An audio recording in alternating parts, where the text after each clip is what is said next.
राधे राधे गुरुदेव। जी भैया। गुरुदेव, सब कहते हैं कि भगवान बहुत दयालु हैं और आप भी कहते हैं कि हमें जीव हत्या नहीं करनी चाहिए, मीट मांस नहीं खाना चाहिए। तो भगवान ने ऐसी सृष्टि क्यों बनाई जहाँ पर एक जीव दूसरे जीव को खाता है, जैसे कि शेर हिरन को खाता है। तो अगर हिरन को हम भी मारेंगे उसे उतना ही दर्द होगा जितना एक शेर जबड़े से मार के उसे खाता है। तो ऐसी सृष्टि क्यों बनाई? भगवान इतने दयालु हैं तो फिर ऐसी सृष्टि बनाते जहाँ सब शाकाहारी हो। जैसे कि हम इंसानों को तो चॉइस दिया गया है, बट उन जानवरों को ऐसा चॉइस नहीं दिया गया है। तो इसका क्या क्या क्या करना चाहिएगा? जय श्री राधे मित्रों, मैं श्रेयस स्वागत करता हूं अपने YouTube channel reaction by Shreyas में। आज की वीडियो में हम देखेंगे जिसमें एक लड़का गुरुजी से ये पूछता है, गुरुजी जीव हत्या करना पाप है? आप ही कहते हैं हमें मीट मछली का सेवन नहीं करना चाहिए, तो अगर शेर हिरन को मारता है तो क्या वो जीव हत्या नहीं हुई? तो इस पर गुरुजी क्या कहते हैं, आइए देखते हैं इस वीडियो में। लेकिन उससे पहले आपने मेरे चैनल को अभी तक सब्सक्राइब नहीं किया है तो कृपया करके मेरे चैनल को सब्सक्राइब कर लें। तो बिना किसी देरी के स्टार्ट करते हैं आज का ये वीडियो। और अगर आपको मेरी इस वीडियो से या किसी भी वीडियो से कोई भी शिक्षा मिलती है तो उसे कमेंट सेक्शन में ज़रूर लिखा करें। तो आइए देखते हैं इस वीडियो के माध्यम से। राधे राधे गुरुदेव। जी भैया। गुरुदेव, सब कहते हैं कि भगवान बहुत दयालु हैं और आप भी कहते हैं कि हमें जीव हत्या नहीं करनी चाहिए, मीट मांस नहीं खाना चाहिए। तो भगवान ने ऐसी सृष्टि क्यों बनाई जहाँ पर एक जीव दूसरे जीव को खाता है, जैसे कि शेर हिरन को खाता है। तो अगर हिरन को हम भी मारेंगे उसे उतना ही दर्द होगा जितना एक शेर जबड़े से मार के उसे खाता है। तो ऐसी सृष्टि क्यों बनाई? भगवान इतने दयालु हैं तो फिर ऐसी सृष्टि बनाते जहाँ सब शाकाहारी हो। जैसे कि हम इंसानों को तो चॉइस दिया गया है, बट उन जानवरों को ऐसा चॉइस नहीं दिया गया है। तो इसका क्या क्या क्या करना चाहिएगा? इसलिए वो जानवर हैं, हम इंसान हैं। हम इंसान हैं, हमें पता है कि दर्द क्या होता है, पीड़ा क्या होती है, दया क्या होती है। संत जी आइए, स्वामी जी आइए, इनको बैठने दीजिए। आइए विराज जी, यहाँ बैठ जाओ। स्वामी आप लोग बैठिए, खिसे थोड़ी चेयर दे दो एक, या हाँ यहीं आप बैठे रहो। मैं आप स्वामी जी बैठिए। राधे राधे बेटा। तो बेटा भगवान जो है परम दयालु हैं, और दयालु इतने हैं कि पूतना जहर पिलाने आई उन पर कृपा की। एक बात बताओ, जब कोई बूढ़ा हो जाता है, मृत्यु के सैया पर पड़ जाता है, तो घर वाले भी क्या बोलते हैं कि इसकी मृत्यु हो जाए तो बड़ी कृपा है। क्योंकि ईश्वर की एक कृपा मृत्यु भी है, ईश्वर की एक कृपा मृत्यु भी है। तो जानवर जो है ना, वो अपना पेट, जैसे शेर अपना पेट भरने के लिए शिकार करता है, वो जानवर हैं, उनमें समझ नहीं है हमारी और आपकी तरह अक्ल नहीं है। ईश्वर ने हमें बुद्धिमान बनाया है। बाकी हर पक्षी एक दूसरे का शिकार करता है। जैसे बिल्ली चूहे को खाती है, कुत्ता बिल्ली को खा जाता है। बरसात में कीड़े उड़ते हैं, उन कीड़ों को पकड़ पकड़ कर चिड़िया खा जाती है। मतलब एक दूसरे के हत्या करके वो अपना भरण पोषण करते हैं, वो जानवर हैं। भगवान ने संसार विचित्र इसलिए बनाया है क्योंकि सारी सृष्टि में एक ही कलर के पुष्प होते तो इतनी सुंदरता ना होती जितनी सुंदरता आज है। अनेक प्रकार के पुष्प हैं, अनेक रंग, एक ही रंग होता, 7 रंगों की जरूरत ना थी, एक ही रंग होता।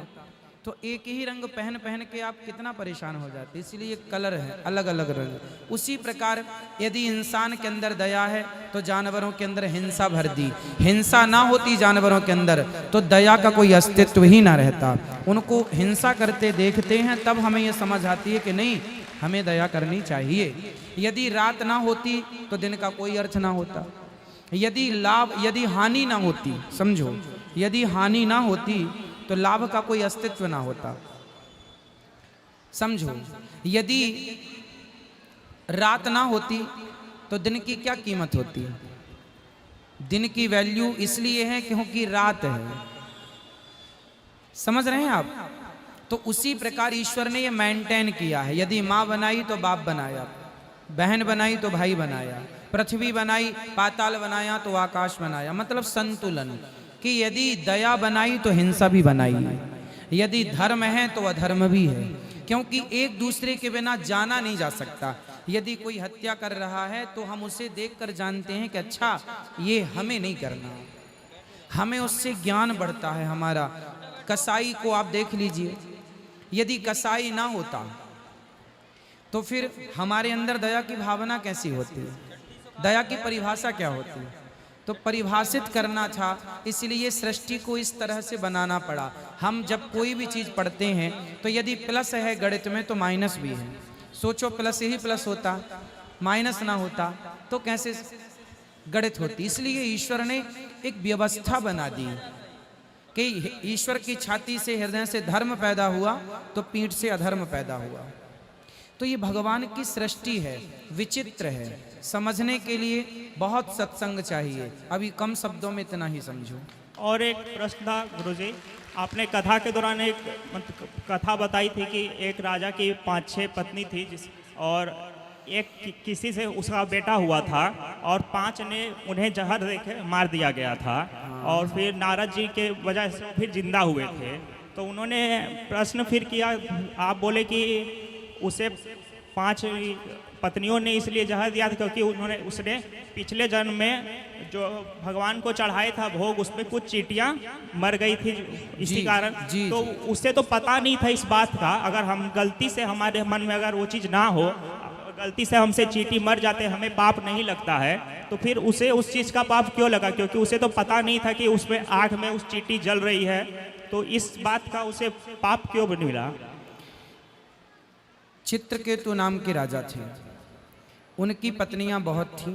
उनकी बड़ी पत्नी कृतद्युति को एक बेटा हुआ, उस बेटे की मृत्यु हो गई। उनकी पत्नियों ने, अन्य पत्नियों ने जहर देकर मार दिया। जब जहर दे के मारा तो राजा रोए। तो नारद जी ने कहा कि भाई ये तो सृष्टि का नियम है। उस बच्चे को नारद जी ने अपने तपोबल से जीवित किया। उस बच्चे ने कहा कि मैं पिछले जन्म में आपके घर भिक्षा मांगने आया था, तो आपने मुझे गेहूं का आटा दिया था, साथ में गाय के गोबर, सूखा गोबर, ओपले मीन्स कंडे दिए थे, तो मैंने आग लगा दी और ध्यान नहीं दिया। इसलिए हमारे गृहस्थों में एक नियम है कि जब भी आप लकड़ी और कंडे को चूल्हे में डालेंगे तो एक बार उसमें नजर जरूर मारेंगे। ये नियम है। अब आप ना मारें वो आपकी लापरवाही है। हम भी रोज हवन करते हैं, पर हवन करने में कंडे का उपयोग करते हैं हम, पर हवन में कंडा डालने के पहले हम उस कंडे को चारों तरफ देखते हैं, इसमें कोई चींटी तो नहीं है, यदि है तो फूंक मार के उड़ाते हैं। यज्ञ का विधान है, कोई भी यज्ञ कराओ आप, यज्ञ का विधान होता है तिली जवा जौ को पहले धुला जाता है, सुखाया जाता है, उसकी हत्या ना हो जीव की, और जिस लकड़ी और कंडे का प्रयोग होगा उसमें वो लकड़ी कंडे का निरीक्षण परीक्षण किया जाता है कि इसमें कोई जीव जंतु तो नहीं है। और पत्नियां भी जब रोटियां बनाती हैं, माँ भी जब रोटी बनाती है, तो नियम यही था आज के सैकड़ों साल पहले से कि आप जब भी चूल्हे में लकड़ी कंडे का प्रयोग ऐसे ही डायरेक्ट ना ठूंस दें ना जी, पहले एक बार नजर मारो इसमें चींटियां तो नहीं है, यदि हैं तो उसको बाहर रखो, चींटियां जल चली जाएं, धूप में रखो, चींटियां चली जाएं, फिर आप उसका प्रयोग करें। तो उन्होंने जो कंडे का प्रयोग किया, उन्होंने देखा क्यों नहीं? अब देखा नहीं तो पाप आपको लगेगा। थोड़ा सा हाँ हाँ बोलो बेटा, अच्छा है। तो समझ में आ रही है बातें आपको? उसने ध्यान नहीं दिया इसलिए उसे इस चीज का पाप, वो पाप लगा। और गुरुजी था कि एक प्रश्न था, जैसे कोई व्यक्ति बहुत पुण्य किया हुआ है, ठीक है ना, और एक व्यक्ति दरिद्र को देखता है और वो समझ रहा है कि इसने कुछ पाप किया होगा पिछले जन्म में, इसलिए इसे आज दरिद्र वाली स्थिति है, और उसे पता है कि मैंने बहुत अच्छा पुण्य किया है। अगर वो भगवान से ये प्रार्थना करता है कि मेरा पुण्य उस दरिद्र को दे दिया जाए, तो क्या उस व्यक्ति का पुण्य समाप्त हो जाएगा? नहीं, पुण्य देने से, पुण्य देने के बाद क्या होगा? पुण्य देने का दान करने का भी तो फल मिलता है।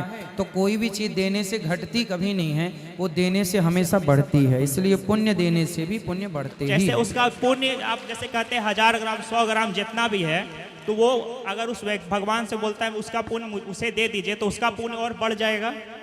नहीं, आपका पुण्य तो बढ़ जाएगा क्योंकि आपने दयावश अपना पुण्य सामने वाले को समर्पित कर दिया। हाँ, पर जरूरी नहीं है कि आपका पुण्य सामने वाला एक्सेप्ट कर ही ले। उस वो भगवान के ऊपर है कि उससे वो मिल, लेकिन जो बाकी आपके भाव से हाँ आपका पुण्य डबल हो गया, डबल हो जाएगा। और एक था कि शराब पीने से क्या पाप में बढ़ोतरी होती है? 5 प्रकार के महापाप होते हैं। सामान्य पाप तो पाप ही है, हमने चींटी को मार दिया पाप है, हमने किसी जीव को मार दिया पाप है। पर ये पाप हैं, 5 प्रकार के महापाप होते हैं। उन 5 प्रकार के महापापों में एक महापाप है शराब पीना। शराब पीना महापाप कहा गया है। तो शराब का स्पर्श भी वर्जित बताया गया है, क्योंकि ये मस्तिष्क पर प्रभाव डालती है शराब। तो पीने वाला शून्य हो जाता है, वो फिर सारे गलत काम करता है। इसलिए ऋषि मुनियों ने इसे महापाप की श्रेणी में रखा है कि आप इससे बचें और अपनी बुद्धि का संतुलन ना बिगाड़ें। अच्छा, जैसे कोई व्यक्ति अगर दिन भर अच्छे कामों में व्यस्त है, प्रभु की सब प्रार्थना कर रहा है और रात में आके उसने अगर एक बार शराब पी ली फिर सो गया आराम से, तो उसने किसी को परेशान नहीं किया ना, इसमें कोई जीव हत्या हुई, तो उसके फिर भी पाप में बढ़ोतरी हो जाएगी। जो अच्छा होगा वो सोने के लिए भगवान का स्मरण का सहारा लेगा, शराब का सहारा ही नहीं लेगा। पहली बात तो यदि शराब का सहारा लेकर वो सो रहा है तो फिर वो अच्छा कैसे है भाई? अच्छा मतलब मैं ऊपर से अच्छा हूँ, नीचे से अच्छा नहीं हूँ, ऐसा नहीं भाई। आप अच्छे हैं तो पूरे अच्छे हैं, और यदि आप बुरे हैं तो पूरे बुरे हैं। अब कोई कहे कि नहीं जी मैं 3 बार गंगा में नहाता हूँ पर 1 बार नाले में भी नहा लेता हूँ, तो वो समाधान तो नहीं निकला कि भाई 3 बार गंगा नहाए हैं तो फिर नाले की आपको जरूरत क्या है? ठीक है, तो आप अच्छे काम करें। अब मैं भी अच्छे काम करता हूँ और थक भी जाता हूँ, तो क्या मैं भी इस हिसाब से शराब पी के सोऊं? नहीं। फिर इसलिए ये किसी के लिए नहीं है कि आप सोने के लिए। भगवान का भक्त, जब मुझे नींद नहीं आती ना तो मैं कैसे सोता हूँ? जब मुझे कभी कभी नींद नहीं आती तो मैं अपने पूरे मन को भगवान के श्री चरणों में समर्पित कर देता हूँ और मन से भगवान की सेवा करने लग जाता हूँ। भगवान के चरणों में मन लगाए लगाए सो जाता हूँ। तो ध्यान हमारे यहाँ योग निद्रा है। यदि किसी को नींद ना आवे तो आप योग निद्रा का प्रयोग कर ही लीजिए। योग निद्रा मतलब एक योग है एक प्रकार का, जिसको करने से नींद आ ही जाती है। तो वो इसलिए हमारे यहाँ ज्ञान है, ज्ञान हासिल करो ना, शराब की क्या जरूरत है। और गुरुजी आप कहते हैं कि सारे लोग को बिजनेस करना चाहिए, देने वाला बड़ा होता है, और एक तरफ आप ये भी बोलते हैं कि हर काम हर किसी के लिए नहीं होता है। 10वीं के बाद भी किसी को साइंस चाहिए, कोई कॉमर्स लेता है, कोई आर्ट्स लेता है, अपनी अपनी रुचि के अनुसार चला जाता है। और अगर मैं अपने आप को समझता हूँ कि मैं बिजनेस के लिए नहीं बना हूँ, मैं नौकरी करूँगा, तो फिर आप बोलते हैं कि देने वाला बड़ा होता है। तो गुरुजी ये बात थोड़ा अच्छा नहीं लगता सुनने में, क्योंकि मुझे उस चीज़ में नहीं रुचि है, तो मैं उसी चीज़ की ओर भागूंगा जहाँ मुझे रुचि है। और एक तरह से देखा जाए तो कहीं ना कहीं हम सब किसी ना किसी के दास हैं ही। अगर सरकार है तो वो हम जनता की दास हुई, और कोई अगर बिजनेस कर रहा है तो वो अपने ग्राहक का दास हुआ। अगर देखा जाए तो सब किसी ना किसी रूप में दास हैं ही। और आप जब ये कहते हैं कि देने वाला बड़ा होता है, बात सही है आपकी, लेकिन एक रुचि भी होती है। तो इस पे थोड़ा सा सुन के अच्छा नहीं लगता है, क्योंकि मैं अपने आप को नहीं समझता मैं बिजनेस कर पाऊंगा। मुझे लगता है मैं नौकरी में अच्छा कर पाऊंगा और उसी को आगे करूँगा। नौकरी में आप कितना भी अच्छा कर लो, सारी जिंदगी रहोगे तो नौकर ही। तो गुरुजी इससे तो इनडायरेक्टली सब किसी ना किसी के दास ही हैं, एक तरह से देखा जाए तो। दास तो हैं। राम एक देवता पुजारी सारी दुनिया, दाता एक राम भिखारी सारी दुनिया। भिखारी तो सब हैं पर राम के हैं। भिखारी बनो, बुराई नहीं है, पर राम के भिखारी तो हम ऑलरेडी हैं, तो बनो ना भिखारी, पर भगवान के बनो। आपका कहना ठीक है, नौकरी करना है, कितनी साल भर कर लो, 2 साल कर लो, 2 साल में नौकरी का अनुभव हासिल कर लो। अनुभव हासिल करने के बाद सारी जिंदगी क्यों किसी के नीचे रहना, अपना विवेक लगाओ। आपकी तरह सारे लोग सोच लें कि नौकरी करना है तो फिर टाटा बिरला भी किसी की नौकरी ही कर रहे होते। नहीं गुरुजी, जैसे 100 लोग हुए, हो सकता है 60 बिजनेस की ओर जाए, 40 नौकरी की ओर जाए। फिर तो देखो, फिर तो लोग जाएंगे ही। हम पहले से अपने दिमाग को ये सेट कर लेंगे कि हमें नौकर बनना है, तो आप जब तक सोचेंगे नहीं तो मालिक कैसे बनेंगे? एक बात बताओ, पहले घर बनाने के पहले घर बनता है या घर की प्लानिंग होती है? प्लानिंग होती है। प्लानिंग होती है। तो जैसे प्लानिंग होती है, यहाँ कमरा आएगा, यहाँ टॉयलेट आएगी, यहाँ किचन आएगी, यहाँ ये आएगा, वो आएगा, तो प्लानिंग पहले होती है, बाद में उसकी चिनाई, उसकी ढलाई, उसका काम होता, पहले क्या होती है प्लानिंग। जैसी प्लानिंग होगी वैसे ही ना नक्शे पे काम होगा। बात सही है। तो आपने अपने दिमाग को एक प्लान तो बनाओ पहले। जब प्लान ही नहीं है आपके पास तो आप ठीक कह रहे हैं कि हम नौकरी ही करेंगे, क्योंकि आपके पास प्लान नहीं है। यदि आप अपने दिमाग में एक प्लान सेट कर लें अपने लिए कि नहीं जी हम 4 लोगों को नौकरी दे भी तो सकते हैं, और आपने कॉमर्स आर्ट इत्यादि विषय का नाम लिया, ठीक है, क्या आर्ट लोगों के पास ऐसा नहीं है कि वो उससे रोजगार दे सकें? क्या कॉमर्स पढ़ने वाला क्या लोगों को आगे चल के उनकी ग्रोथ नहीं करा सकता? क्या सेल्फ डिपेंड नहीं हो सकता? हो सकता है। फिर क्या किसानी करने वाला किसान क्या 10 मजदूर परमानेंट नहीं रख सकता? यदि प्रॉपर प्लानिंग से काम करे तो उसके यहाँ 10-20 लोग रोज काम करने आएंगे। बस प्लानिंग चाहिए। तो बेटा आप एक प्लानिंग तैयार करो अपने लिए, है ना। आप यदि नौकरी में खुश हैं तो नौकरी कर लीजिए, हम मना तो नहीं करेंगे, किसी का हाथ पकड़ने भी नहीं जाते, लेकिन हमारे को जो सही लगता है कि आप नौकर चलो साल भर नौकरी करो, 2 साल करो, करना भी चाहिए, क्योंकि उससे हमें अनुभव होता है। नौकरी साल 2 साल तक सही है, 3 साल सही है, 4 साल सही है, सारी जिंदगी के लिए आप नौकर रहें किसी के। कोई बाप कभी नहीं चाहेगा कि मेरा बेटा हमेशा नौकर रहे। हर माँ बाप चाहते हैं कि मेरा बेटा भी मालिक बने। तो बस मैं आपकी भलाई चाहता हूँ कि आप मालिक बने, ना कि नौकर। उसके लिए आपके प्लानिंग होनी चाहिए, पहले से दिमाग में सेट करो।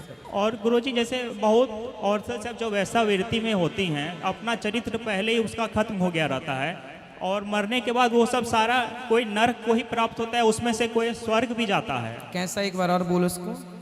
जितनी कोई औरत सब जो वैसा वृत्ति में रहती हैं, ठीक है, वो तो अपना चरित्र पहले ही खत्म कर चुके हैं। हाँ, तो उन सबको मरने के बाद सबको नर्क की प्राप्ति होती है, या उसमें से कोई स्वर्ग भी जाता है? और अगर स्वर्ग जाता है तो फिर क्या उसके मतलब उस जाने के पीछे क्या है? यदि कोई वैश्या है, सारी जिंदगी उसने वैश्यावृत्ति की, और यदि आखिरी में उसका चित्त शुद्ध हो गया और उसने भगवान के चरणों में अपने आप को समर्पित कर दिया।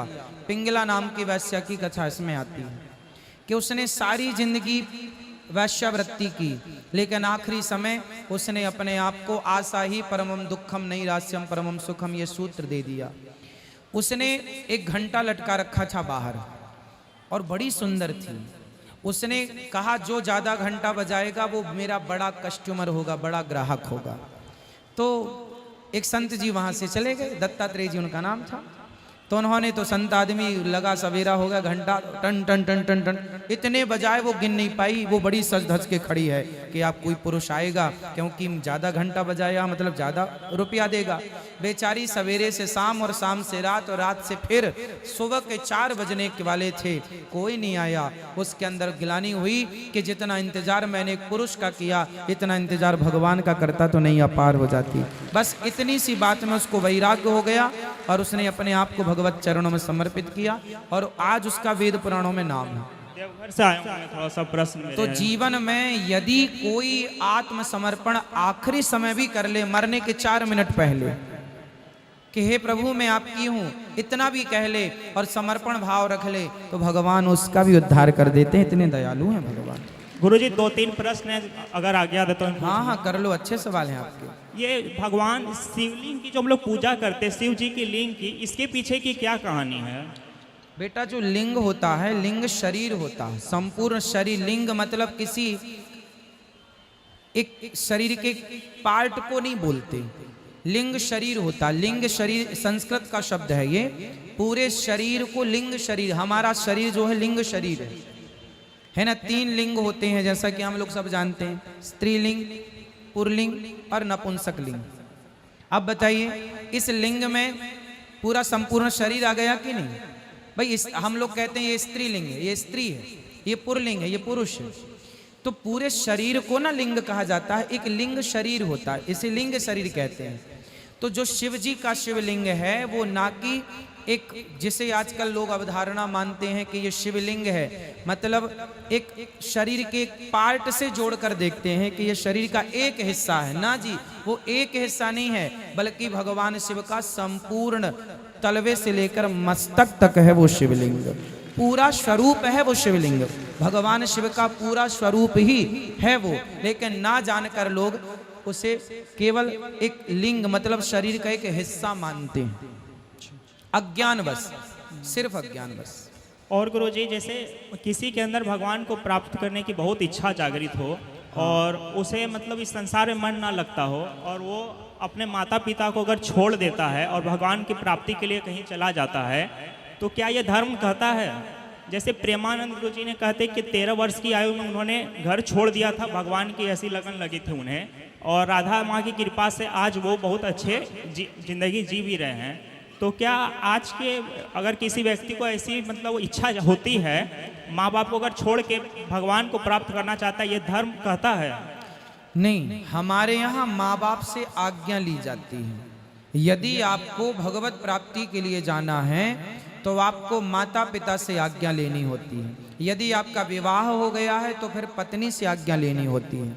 यदि पत्नी आज्ञा दे दे, यदि माँ, आद्य शंकराचार्य जी 13 वर्ष की उम्र, 13 नहीं और कम, 13 उन्होंने बोला था। नहीं, मैं आद्य शंकराचार्य जी की बात कर, एक आद्य शंकराचार्य जी थे, वो लगभग 9 वर्ष की आयु में उन्होंने अपनी माँ से कहा, माँ मुझे सन्यास लेना, लगभग 9 वर्ष की आयु में आद्य शंकराचार्य जी।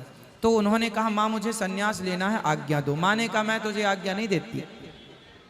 तो एक दिन वो नदी में नहा रहे थे तो उनका पाँव मगर ने पकड़ लिया और माँ से चिल्लाए, माँ माँ देखो मुझे मगर ने पकड़ लिया, यदि तू मुझे सन्यास की आज्ञा दे देगी ना तो ये मगर छोड़ देगा, नहीं देगी तो मार डालेगा मुझे। तब माँ क्या करती, भाई जिंदा रहे, जा मैं तुझे सन्यास की आज्ञा देती हूँ। और मगर ने छोड़ दिया।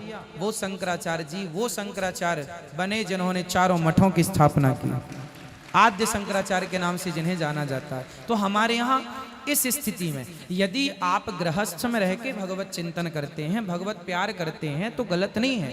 हम भी तो गृहस्थ में रह के सेवा कर रहे हैं, राम जी भी स्वयं गृहस्थ में थे, तो भगवान भी गृहस्थ में रहे। आप छोड़ सकें, आपको पलट कर देखो, छोड़ने के अर्थ दो हैं।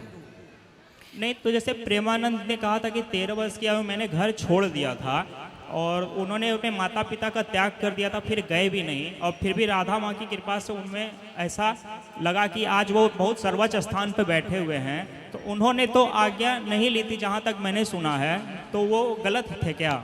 नहीं, सही गलत का निर्णय हम नहीं करते, सही गलत का निर्णय नहीं, शास्त्र सही गलत का निर्णय करते हैं। शास्त्र कहते हैं यदि सन्यास लेना है तो आपको आज्ञा लेनी पड़ेगी।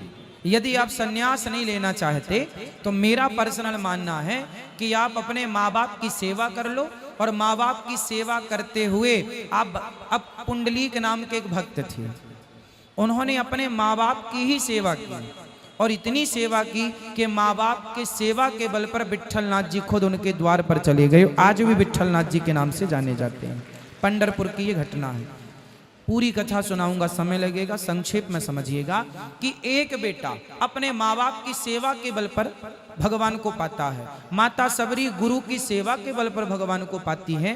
केवट ने कहाँ पत्नी छोड़ी, केवट ने कहाँ बच्चे छोड़े, भगवान से इतना प्रेम था कि स्वयं राम चरण धुलाने के लिए उनकी कुटिया पर चले गए। छोड़ना है तो आप देखो, एक बात बताओ, काम क्रोध लोभ मोह, क्या ये चीजें हम जंगल में ही छोड़ सकते हैं? क्या अपने घर में नहीं छोड़ सकते? छोड़ सकते। यदि छोड़ सकते हैं तो हम इनको घर पे रहकर छोड़ दें, और जो इन बुराइयों को घर पे छोड़ देता है उसके लिए क्या जंगल और क्या घर सब एक है। त्याग ही तो करना है ना आपको, तो त्याग ही करना है। तो मैं इस 4 दीवार को त्याग करके जंगल चला जाऊं और फिर मैं कहूं नहीं जी मैंने तो सब छोड़ दिया, तो छोड़ना ही है।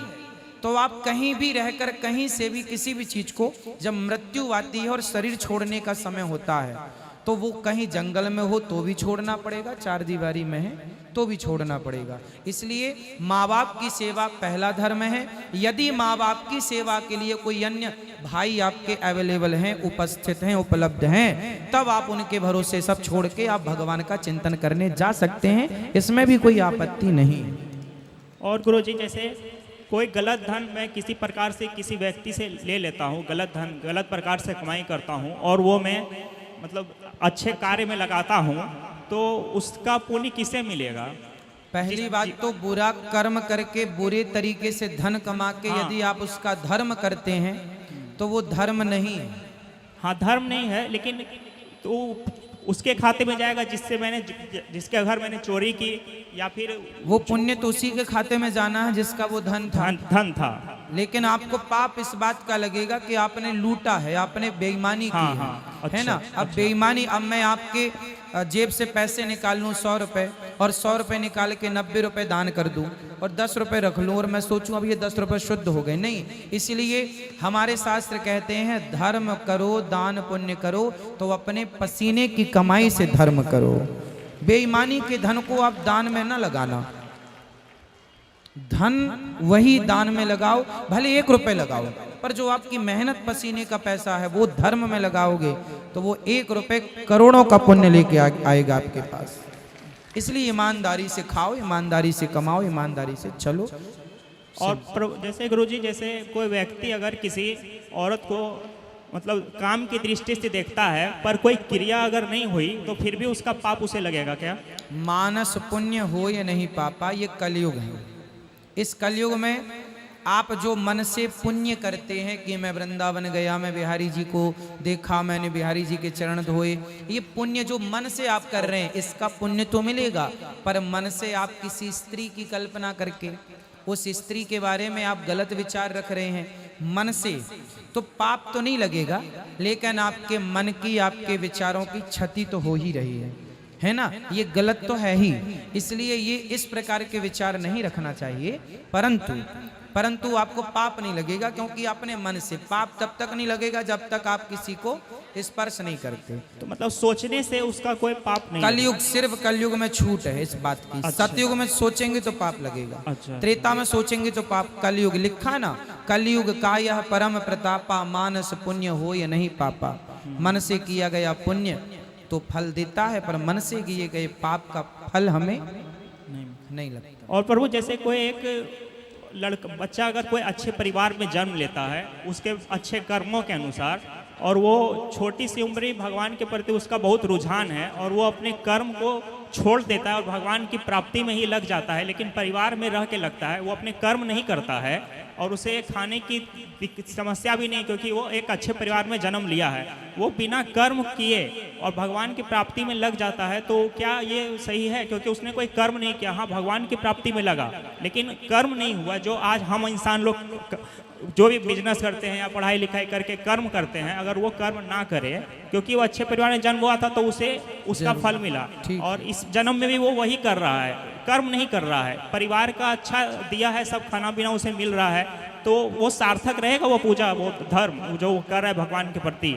हाँ, भगवान की भक्ति तो किसी भी प्रकार से कोई जाने में करे, भाव कुभाव अनख आलस हूँ, नाम जपत मंगल दिशि दसहूँ। कोई जाने अनजाने धोखे से भी भगवान का एक नाम ले ले तो वह नाम ही कल्याण करने वाला है। तो कोई कैसे भी ले, आप कुछ कर्म नहीं करते, आप कुछ नहीं, बैठे बैठे राम राम ही जप रहे हैं आप, तो वो फल तो मिलना ही है ना आपको। नहीं, जैसे कहते हैं कि कर्म करते रहना चाहिए, उसके साथ भगवान का भी कर्म करना इसलिए कहा गया है क्योंकि सोचो कि आज हम सारे लोग कर्म करना छोड़ दें तो पूरी प्रकृति डगमगा जाएगी, अर्थव्यवस्था खत्म हो जाएगी, लोग भूखों पे। आप कोई किसानी ना करे, सारे किसान कहें नहीं जी राम राम जपेंगे, काम ना करेंगे, हम सब भूखे मर जाएंगे। तो काम करो बेटा, गेहूं लगाओ, धान लगाओ, सिंचाई तराई सब करो, पर कर्म करते हुए भगवान का स्मरण बनाए रखो। ऐसे जैसे एक दो एक्सेप्शन अगर हो जाते हैं तो उसका सार्थक होता है वो पूजा पाठ, वो भक्ति। हाँ, अब कोई ना करे कर्म तो भगवान में ही लग गया, क्योंकि भगवान का चिंतन करना भी तो कर्म ही है, वो भी तो कर्म ही हो रहा है। हाँ, वो कर्म है, लेकिन वो कर्म नहीं है जो हम कलयुग में जो कर्म। कोई बात नहीं, आपके सारे कर्म सब व्यर्थ हैं, आखिरी में समर्पण वाला कर्म ही सबसे श्रेष्ठ है। सर्वधर्मान परित्यज्य माम एकम शरणं व्रज अहम त्वा सर्व पापेभ्यो मोक्षयिष्यामि मा शुचा। ईश्वर के चरणों में आत्मसमर्पण अंत में यही सबसे बड़ा कर्म है। और अगर और एक प्रश्न लास्ट है गुरु जी, कि अगर कोई व्यक्ति का पिछले जन्म का कुछ पाप गलत कर्म करता है और भगवान जी अगर मुझे प्रारब्ध बनाते हैं उसका कुछ अहित होने के लिए, उसे अहित होगा क्योंकि उसने पिछले जन्म में कुछ बुरे कर्म किए होंगे और मेरे द्वारा उसको अहित मिलता है, उसका बुरा होता है, तो उस चीज़ का मुझे पाप लगेगा क्या? आपने किसी का अहित किया। हाँ, क्योंकि उस व्यक्ति के पिछले जन्म के ऐसे पाप थे कि जो इस जन्म में उसे मिले, और प्रारब्ध भगवान जी ने मुझे बनाया। अगर मैं उसका अहित करता हूँ तो मुझे उसका पाप लगेगा क्या? वो निर्णय तो भगवान करेंगे कि किसका क्या प्रारब्ध है। आप तो गलत करेंगे तो आपको पाप लगेगा। भाई मैं आपके साथ गलत करूं, आपके साथ छल करूं, कपट करूं, आपको परेशान करूं, और मैं ये सोच के करूं कि नहीं जी कभी आपने हमें किया होगा तो हम आपको कर रहे हैं, ऐसा नहीं है। आपके पास विवेक है कि किसी को परेशान नहीं करना। अब आप करेंगे तो पाप आपको लगेगा। अब वो किस जन्म का हिसाब चुकरा है ये चाबी भगवान के पास। अच्छा गुरु जी, एक था और बात कि जैसे कि मतलब सब कहते हैं सब लिखा के आया है ऊपर से, और आप कहते हैं कि हम में विवेक है, इंसान में विवेक है, तो अपनी विवेक बुद्धि का इस्तेमाल करे। भगवान ने उसे इसलिए विवेक बुद्धि दिया है ताकि इस्तेमाल करके अच्छे कर्म करे। तो क्या अपनी विवेक का हम इतना इस्तेमाल कर लेंगे कि भगवान का लिखा हुआ को हम काट डालें जो उन्होंने लिखा है? नहीं, लिखा नहीं मिटा सकते हम लोग। हाँ, नहीं, अपना विवेक का भी इस्तेमाल करके नहीं मिटा। आप कहते हैं कि हमें विवेक मिला है तो हम उसका उपयोग करके उस चीज़ को दिमाग लगा के नहीं क्या गलत है सही हमें पता है। भाई समझो, इसको इस तरीके से समझो कि एक माता पिता ने अपने बेटे को पढ़ा लिखा कर योग्य बना दिया, खूब पढ़ाया, मेहनत मजदूरी करके माँ बाप ने आपको पढ़ा लिखा के खूब योग्य बनाया। बड़ी बड़ी डिग्रियां हैं आपके पास, अच्छे नंबर से आप पास हुए हैं, लेकिन इतनी डिग्रियां, इतनी योग्यता, इतनी काबिलियत होने पर भी आप एक एक रोटी के लिए मोहताज हैं। तो बताओ इस समय माँ बाप की कोई गलती है? नहीं भाई, आपको तो माँ बाप ने योग्य बनाया, आप क्यों नहीं कमाते खाते, क्यों नहीं हाथ पांव चलाते? उसके लिए क्या करना पड़ेगा? एक आदमी बिस्तर में पड़ा पड़ा हाथ पांव चला रहा था। बोले क्या कर रहा? बोले तैरना सीख रहा हूँ।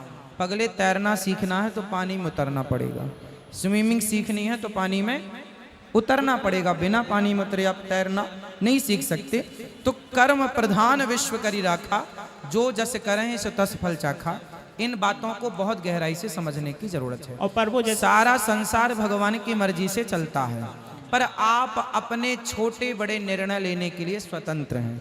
इस बात को मैंने कई बार कहा है कि अब कैकेयी माँ ने भगवान को वनवास भेज दिया। कैकेयी माँ ने चलो वनवास भेज दिया, पर कैकेयी माँ को यह कहने की क्या जरूरत थी कि तुम सारे कपड़े उतार दो और वलकल वस्त्र पहन के जाओ? भाई, यहां तो कुल मिला के माँ कैकेयी ये चाहती हैं कि राम 14 साल के लिए तो मैं भेज रही हूं, पर वापस ना आए। माना कि राम की लीला थी, पर कहीं ना कहीं उस लीला में माता कैकेयी ने अपना भी दिमाग लगाया और खुद का लोभ भी प्रवेश कर गया। हमारे अंदर लोभ है, काम है, क्रोध है। यदि आपकी इच्छाओं में, जैसे भगवान की इच्छा है कि आप हमसे बात कर रहे हैं, ये तो बात करना ईश्वर ने पहले से तय कर रखा था कि आपने हमसे बात करनी है, लेकिन इसमें आप अपना दिमाग लगा के भी कुछ सवाल पूछ रहे हैं।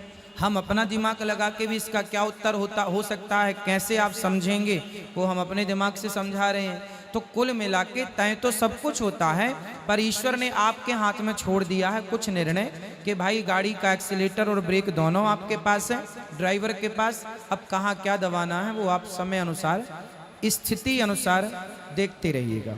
तो ईश्वर ने हमें स्वतंत्र कर दिया है बुद्धि देकर।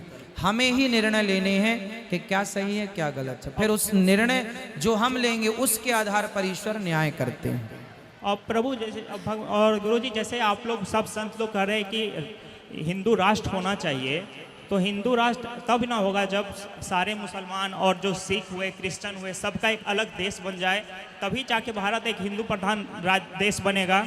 ना बेटा, आपका घर आपका ही घर है, लेकिन आपके घर में 4 अतिथि आ जाएं तो क्या आप उन्हें खाने को रोटी और रहने को घर में जगह नहीं देंगे? हाँ, तो हिंदू राष्ट्र कैसे तो बनेगा? हिंदू राष्ट्र जब बनेगा, तो हिंदू राष्ट्र जब बनेगा, बाकी जितने लोग हैं सबका आदर है, सबका सम्मान है। और सुनो, ईसाई जो हमारे देश में सिख हैं, सिख और हिंदू ये दो नहीं है, एक ही।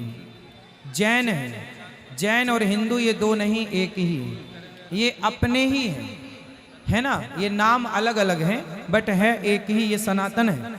इसके अतिरिक्त जितने लोग आए वो सब हमारे अतिथि के रूप में रहेंगे। भाई आप अतिथि में रहो। सरकार ने भी तो एक योजना बनाई है, जैसे आपकी स्कूल में टीचर में आप परमानेंट हैं, पर कुछ अतिथि शिक्षक भी हैं। क्या है वो? अतिथि शिक्षक, तो उनका भी आदर है। उसी प्रकार हमारा राष्ट्र हिंदू राष्ट्र जब बनेगा तो हिंदू राष्ट्र मतलब हम हिंदू राष्ट्र ये देश को जब कहेंगे तो ये तो हमारा घर ही है, परंतु जो लोग हैं सबका स्वागत है, सबका आदर है, किसी के प्रति नफरत ईर्ष्या नहीं है। हमारे घर में कोई मेहमान आए हम उससे ईर्ष्या नफरत नहीं करते, बल्कि प्यार से जो खाते हैं उसे खिलाते हैं। मतलब आपके कहने का मतलब है कि हिंदू राष्ट्र का मतलब है कि हर हिंदू राष्ट्र का मतलब है कि हर घर में हर व्यक्ति सनातनी अपने प्रेम पूर्वक लीगली ढंग से, आज जो रामचरितमानस जलाई और फाड़ी जा रही हैं, हिंदू राष्ट्र होता तो ये ना होता। गाय चौराहे में काट दी जाती हैं, हिंदू राष्ट्र होता तो ये ना होता। आज आप क्रिश्चियन स्कूल चले जाओ और तिलक लगा के जाना, वो आपके तिलक छुटवा देते हैं। यदि हिंदू राष्ट्र होता तो आपको अपने माथे पर तिलक लगा के पढ़ने की आज़ादी होती, आपको स्कूलों में गीता पढ़ने की आज़ादी होती, आपको स्कूलों में वेद पढ़ने की आज़ादी होती।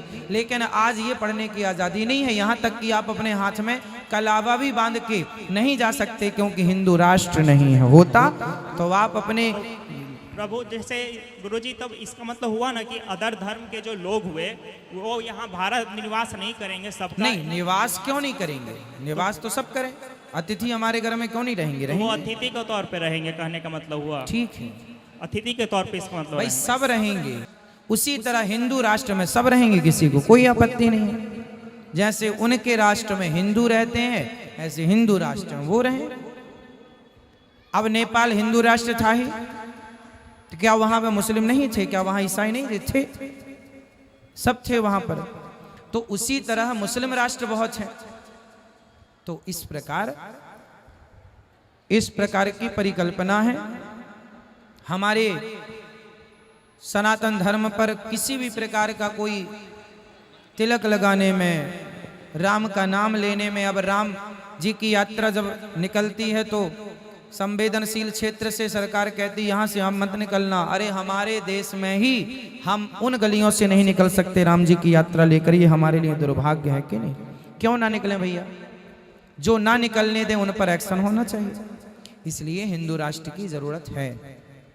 और किसका सवाल है?